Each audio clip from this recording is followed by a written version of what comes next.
Today's topic is transformations. Now in transformations you have an original image and then you have a second image, which is the translated image, usually denoted with the primes. However, I took my translated image and I started off with it on top of the original image.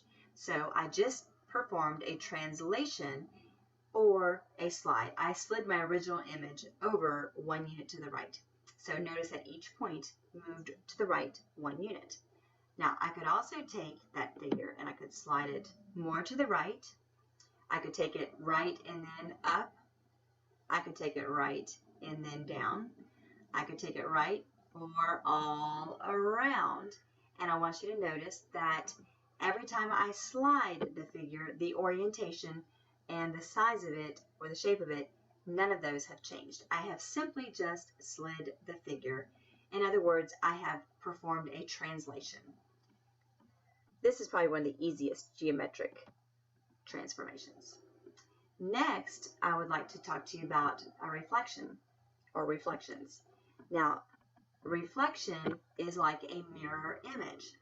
So notice that from this line, that E, the pre-image, is 1 unit away from the line, and the image is 1 unit on the other side of it. Therefore, it is reflected. Check out the C. That's kind of in between. Let's do B. We have 1, 2, 3, 4, 5 units, and notice that B prime is 1, 2, 3, 4, 5 units. Now, this line can move any number of places. So let's see what happens when we add some axes.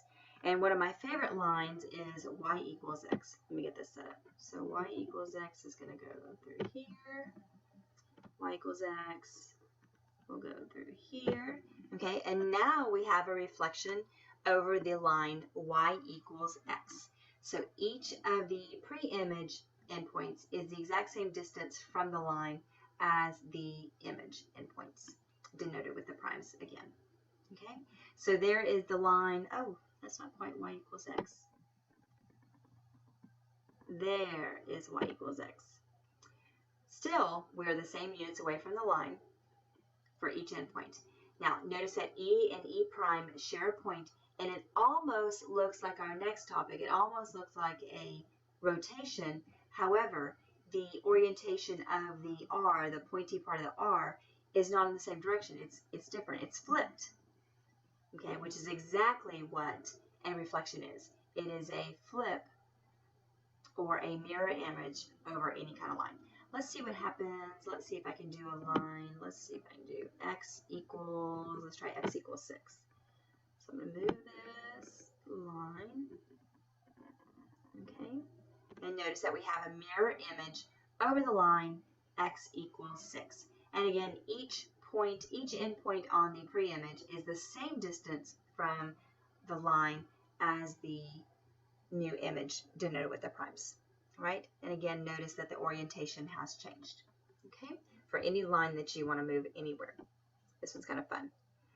All right, the next transformation I would like to talk to you about are rotations. Now, rotations, you have to have a center, you have to have an angle, and you have to have a direction. Like you have to tell if it's going to go clockwise, counterclockwise, or how many degrees that you're going to rotate it. Now, I like to picture this on a steering wheel. Okay, so picture your steering wheel, and you're going to put this at the top with your hands located at 10 o'clock and 2 o'clock. And as you turn, let's say you do the granny turn, and you move the steering wheel just slightly. So I'm going to take and rotate this image around. It's on the steering wheel, and it's going to go around. It's changing shape. Not changing shape, it's changing orientation. Okay, and as it goes around, around, around. Now this rotation was about this single point. Okay, so it's like you put a pen or a pencil on this point and you rotate about this point. So you could also, let's see if I can move this somewhere. I could also move this, let's say I move it right here. Okay, and I'm going to rotate this clockwise. Actually, this time it's going to go counterclockwise because I'm on 0 degrees. Counterclockwise about this point. Let's see what happens. So we're going to rotate. There it goes. Now, do you notice how it is wider in its rotation? And do you notice the degrees? Here is 180 degrees counterclockwise about the point that I formed. All right.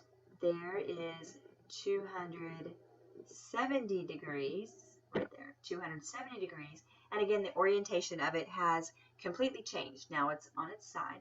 And if I go ahead and put it back on top of it, one full rotation, 360 degrees. Okay. Now I could take, and with this little slider tool, I could go, if I go now from 360 degrees, I am going clockwise about the point instead of counterclockwise. It just depends on where you have this little slider point and what your degrees say with this little nifty little tool. So again, I'm going to move it. Let's see what happens when I move it right here. I'm going to move it right here and let's see what happens. So I'm going to move, I'm believing I'm going to go clockwise about the point. There we go. Okay. That actually looks more like the steering wheel that I had envisioned. Okay. So you have geometric transformations. You have a translation, which is simply a slide of your image. You have a reflection, which is a flip or a mirror image. And then you have this last one, which is a rotation, which has to have a degree of rotation, a point of rotation, as well as a direction of your rotation. And this concludes our video on transformations.